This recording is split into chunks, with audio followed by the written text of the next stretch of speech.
rumah gue ya, itu setiap kali gue kalau misalnya suka ketindihan, ketindihan kata orang. Pokoknya setiap kali gue kayak misalnya kayak ngeliat hantu gitu, gue nggak bisa bergerak. Tapi kalau gue bergerak, bangun gitu, langsung berasa nggak apa-apa. Gue pernah ketindihan, ada nenek-nenek di ranjang gue, di samping gue lagi begini. Gua pulang sendiri saya. Gini. Sementara gue begini, gue begini.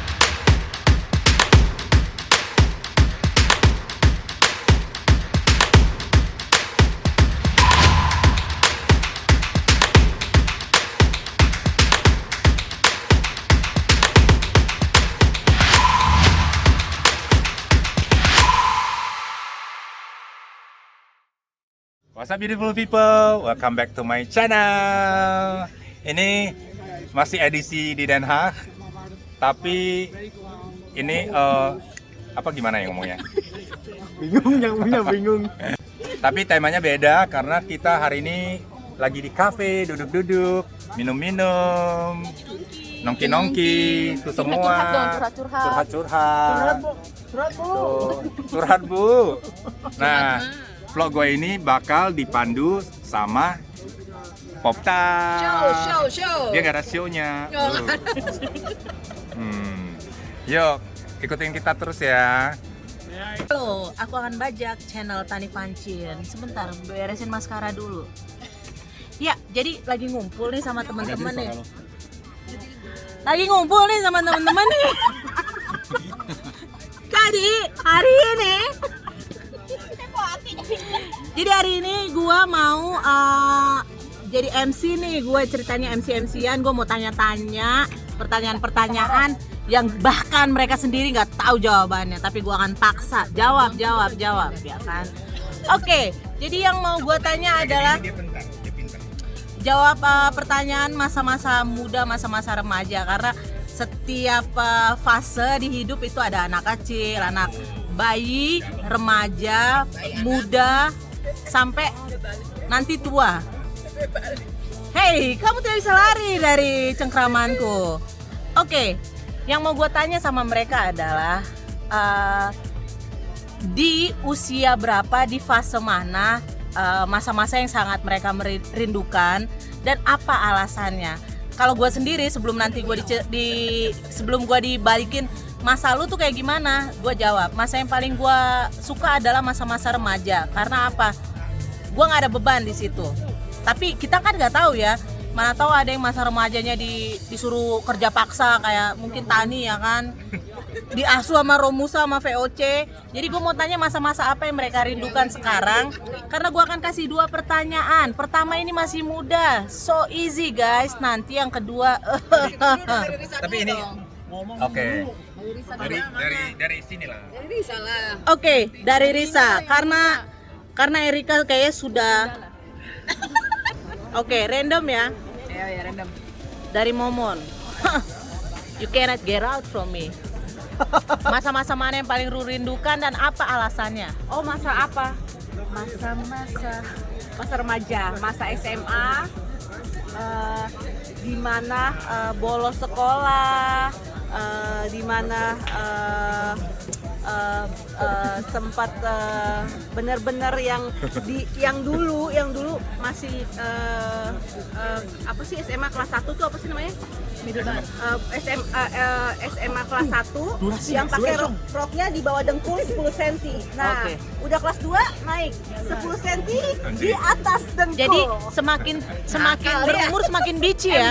Jangkis ya kan. Terus gini, pas kuliah udah nggak pakai apa-apa. Terus yang tadinya kancing ditutup ya kan, kelas kedua buka dikit-dikit. Oke, langsung kena Dainolan Jalan lo. Dua ya. Yang dekat. Dulu tuh ya aku bener-bener kangen banget. Itu dulu tuh pesantren dah aku. Terus kangen banget karena dulu itu makan ya sambel hijau, terus habis itu nasi panas banget ditumpangin, kita makan bareng-bareng. Dan aku cuma 4 kali, semuanya udah habis karena padahal panas banget. Ya itulah kehidupan di pondok. Masa miskin dikangenin, bingung gue. Terus yang kedua satu aja, maaf durasi. foto yang tadi ya. Ayo Kak Putri, nggak usah sok ngelihat yang lain. Gue mau nanya lo. Apa? Masa apa yang paling lu rindukan dan apa alasannya? Masa-masa waktu masih anak-anak sama remaja ya, kita rindu keluarga bareng-bareng, suka tidur bareng sama adik-adik, itu yang dirindukan. Oke. Suka ngobrol-ngobrol, curhat bareng-bareng, Oke. tidur bersama dengan 5 anak. Sama aku juga. Nah lo? Paling dirindukan pas kuliah sih, soalnya kan aku kuliah di Bandung, ngekos dong, Aha. bebas. Jadi ya kayak 24 jam sama teman-teman, kerjain tugas bareng, main bareng, bandel bareng, seru aja sih. Ya. Oke. Seorang tadi Vancin. Gue masa sekarang, masa dulu gue nggak kangen, karena masa dulu itu gue miskin, jadi gue nggak kangenin. Masa sekarang ya. Masa Karena sekarang lu yang kaya raya. sekarang bukan kaya raya, berkecukupan. Gaji lu sebulan berapa? Bisa makan 3 kali sehari. Asap dapur ngepul. Puji Tuhan, berkecukupan. Amit taubat. Enjay. Langsung pindah loh. Apa ya? Kapan? Enggak. Langsung itu. Ke toilet dulu boleh? Alasan aja. Masa kerja kali ya, kerja, ngekos, itu tiap malam ngayap, cari makan sama teman-teman. Oke. Itu naik motor ya. Yang free and malam. wild ya. Ya, kira-kira seperti itulah. Oke. And lu Erika? Kalau mau back time, gue mulai di umur 25 tahun. Di saat gue udah cari uang sendiri, nggak mikir uang, party, kerja keras, nikmatin jalan-jalan. Itu yang paling Mau minum lagi? Nih, Oke, pertanyaan kedua. Tadi kita udah kembali ke masa lalu, ke masa muda. Pertanyaan kedua ini agak-agak misteri. Gue mau tanya pengalaman horor yang mereka pernah alami. Bisa dijawab setiap orang 2 menit. Jadi jawabnya singkat, padat, dan jelas. oke. Pengalaman pribadi masing-masing dan itu harus nyata, nggak boleh nyontek di buku. Gue dulu. Oke, Mistik. dimulai dari tadi Vancin. Oh, udah gue itu di Belanda waktu di zaman masih merit tuh ya, rumah gue ya, itu setiap kali gue kalau misalnya suka ketindihan Ketindisan. kata orang. Pokoknya setiap kali gue kayak misalnya kayak ngeliat hantu gitu, gue nggak bisa bergerak. Tapi kalau gue bergerak, bangun gitu, langsung berasa nggak apa-apa. Gue pernah ketindihan, ada nenek-nenek di ranjang gue, di samping gue lagi begini. Ini. Sementara gue begini, gue begini, Nggak bisa gerak ya? leher gue begini. Liatin gitu ya, neneknya liatin gue di ranjang, di samping ranjang gue begini, deket banget sama muka gue. Pas gue bangun gitu, nggak ada lagi. Neneknya gue nggak tahu, kayak nenek sihir gitu. Itu beneran. Dan sering banget ketindihan. Dia pikir lu juga nenek sihir. Dan dulu itu gue pernah beli kayak bohlam dari Cina yang merah itu. Yang merah, ya. Gue gantung di kamar tidur gue. Kata temen gue itu dibuang aja. Gue bandel, gue bilang ngapain? Orang masih bagus kok. Gue bilang gitu ya. Temen gue bisa lihat gitu ya. Terus one day ya temen gue mimpi ada cewek inin gue buang-buang baju gue. Dia bilang kamar lu berantakan, dibuang baju gue tarik-tarik sama ceweknya. Gue bangun jam 7 pagi ya, temen gue ya, temen Indonesia tinggal di Belanda. Gue belum cerita ke siapa-siapa, baru bangun, temen gue nelfon gue, gila lo, dia bilang gue mimpi lu ditarik-tarik, baju lu dibuang-buang sama cewek. Anjrit. Jam 7 pagi, gue belum baru bangun, belum cerita ke siapa-siapa, temen gue nelpon, gila nggak lo? Anjrit. Ya begitulah, yuk next. Guys, itu fix serem ya. Nah sekarang daripada gue capek mondar-mandir, langsung aja ke orang yang ada di sebelah gue. Cerita lo. Gue umur 17 tahun juga pernah digangguin gundurwo.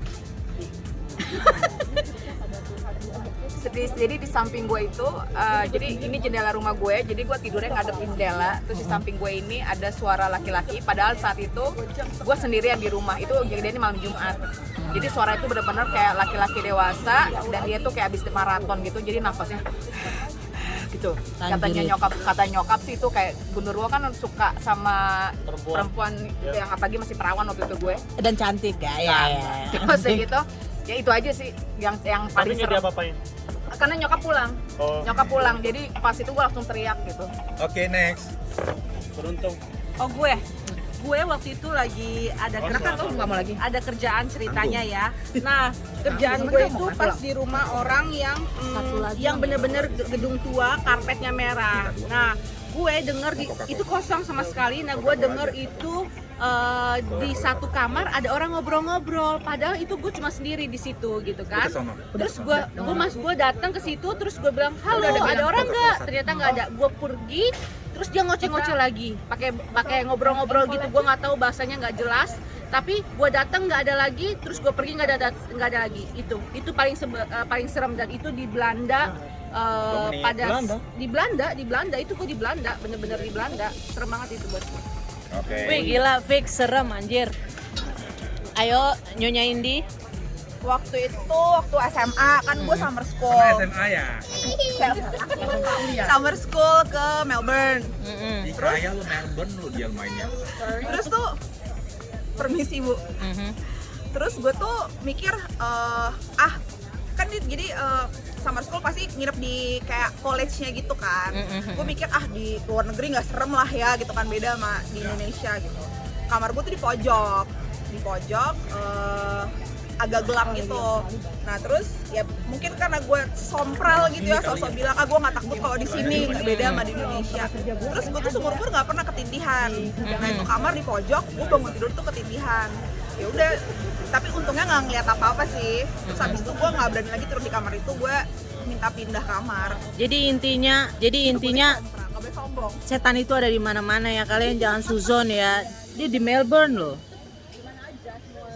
Oke, lanjut ke kontestan berikutnya, Junior. Aku waktu itu di Den Haag pernah cerita. Waktu tinggal di Den Haag sama adik-adikku, pertama kali tinggal. Suara lu agak gede. Gede ya? Agak gede. Oh gede. Pertama kali tinggal sama di Den Haag sama adikku di rumah gitu ya. Terus aku tidur siang. Kayaknya aku nggak percaya kalau Belanda tuh ada setannya ya.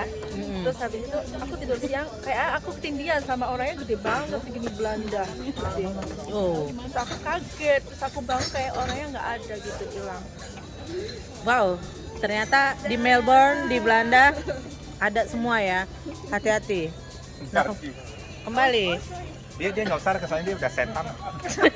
Ini kejadiannya benar-benar serem banget ya. Ini waktu aku udah takut. Serius. Ini kejadian serem banget waktu aku masih sekolah dulu, sekolah waktu SMA. Nggak tahu kenapa kalau cewek-cewek tuh lihat aku tuh kayak terpesona gitu. Jadi aku kayak serem jadinya. Karena aku selalu dipilih dulu dan baru teman-teman saya. Serius cerita misteri. Ada nggak? Mau serius? Oke. Serius. Oke. Misterinya dia tuh dukun. Jadi dulu itu aku waktu itu masih di pesantren. Kayak ada kayak dinosaurus gitu. Udah lewatnya tuh kayak kilat gitu doang. Udah itu doang. Terus temen aku besoknya dipindah. Jadi dia di lantai atas dijadiin di bawah tapi di kebun. Udah itu doang. Oke.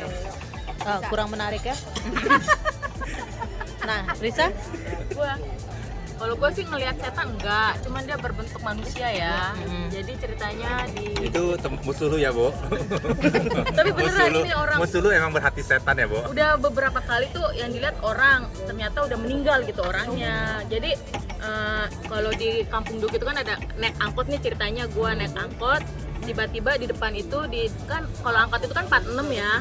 Nah yang di bangku 2 itu temen gue ini duduk, dia memang ngeliatin gue, cuman nggak negor gitu, nggak negor kan. Terus gue bilang kok ini orang ngeliatin gue tapi nggak negor apa-apa gitu, nggak senyum juga nggak apa gitu, pokoknya diem aja dengan muka datar gitu. Terus gue kasih tau lah ke temen gue yang lain, sebut saja sih temen gue yang di angkot ini A ya, Mawar. ya jangan nggak cowok, soalnya cowok. Sebut aja A ya, gue bilang gini, gue ketemu si A lo di mobil angkot. Nah temen gue yang gue telepon bilang, si A, yang bener lu, iya gue tadi barusan ketemu sama si A di angkot, cuman dia diem aja ngeliat gue. Terus kata temen gue itu, dia bilang si A kan udah meninggal 3 hari yang lalu katanya gitu. Jadi ternyata yang gue itu temen gue udah meninggal, mungkin dia ngasih tahu kali kalau gue udah nggak ada gitu. Cuma pantesan dia nggak say hello, nggak ngapa-ngapain. Gue merinding kalau cerita itu, orangnya udah meninggal. Berarti lu pernah ngelihat hantu ya? Tapi berupa manusia. Nah itu cerita-cerita dari kita tadi abis. Nah kalau cerita gue sendiri, ya, Ada lagu mampus juga. gue pernah dengar suara kuntilanak. Gue juga pernah sih. Jadi gue waktu itu ngekos di daerah Cikokol. Kalau daerah Cikokol, gue di daerah Cikokol yang waktu ada Alfa Midi tuh. Cikokol Kebunanas. Nah, gue harus pulang ke arah Pasar Kemis. Jadi gue harus ke Lipo Karawaci. Di situ ada angkotnya sampai ke Pasar Kemis. Nah, kalau dari Cikokol mau ke Karawaci, itu gue harus ngelewatin jembatan besar Sungai Cisadane. Nah, itu waktu itu hari Jumat karena Sabtu Minggu gue libur kerja. Itu gue sama 6 teman gue jalan. Dan kita ketawa-ketawa pas ngelewatin jembatan itu kita dengar suara kuntilanak kenceng banget, tapi yang dengar cuma 4 orang. Jadi suaranya itu benar-benar cekikikan bener. Dan 4 orang yang dengar itu langsung diem semuanya. 2 orang yang gak dengar kebingungan guys. Tapi itu katanya ya, kalau misalnya kita dengar kuntilanak suaranya dekat, itu dia jauh. Tapi kalau dengar suaranya jauh, itu dia dekat. Itu sih katanya ya, gue nggak tahu itu beneran apa enggak. Tapi abis saat itu gue langsung percaya kalau kuntilanak itu ada, karena gue dengar suaranya ketawa. Gue pernah diketawain juga pas di belakang. Banget sih gue merinding dah. Serius ada. Jadi kita lagi main-main gitar di belakang rumah. Terus ya karena berisik kali ya, dia nggak suka. Nah benar, ketawanya persis kayak begitu. Dia lagi duduk di atas pohon begitu. Jadi ketawanya itu kayak cekikikan tapi kayak nggak happy ya. Iya begitu ya. Ketawanya cekikikan tapi kayak nggak happy. Itu yang gue ingat. So guys, dadah dong. Subscribe Tani Vancin. Komen online, jangan lupa ya di share. share. Oke? Jangan skip. Nih teman-teman yang lain juga punya YouTube channel nih, kenalin dong. Dari Risa Martin, Keluarga Holland. Common Family di Belanda, Poppy Sida Butar Show. Dadah. Oke guys, kalau gitu gue udahin dulu vlognya. Jangan lupa di subscribe karena sampai kalian bikin kita tambah semangat bikin konten baru buat kalian. Ayo say bye. Bye.